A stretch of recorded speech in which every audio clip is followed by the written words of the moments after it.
Hi, this is Jim from D2 Build. Today we're going to talk about knob and tube wiring.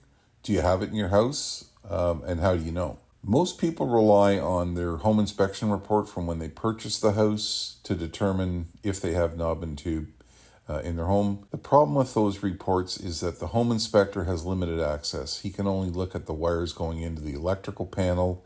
He can take a cover plate off an outlet or a switch to see if it's a grounded or modern wire coming in there.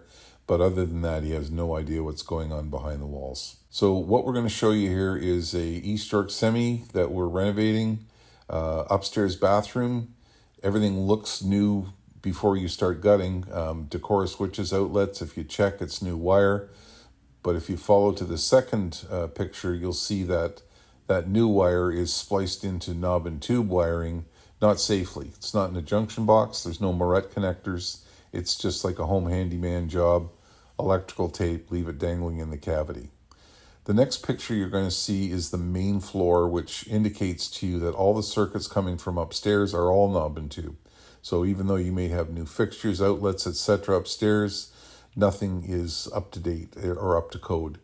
And then the next picture is the electrical panel in the basement where all those wires are feeding to.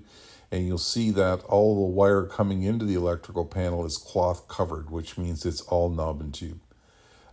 There's examples of knob and tube direct connections next with a switch that looks like a modern switch, but if you look at what's behind it, it's just spliced off of knob and tube. Again, not safely, just using electrical tape as the connector.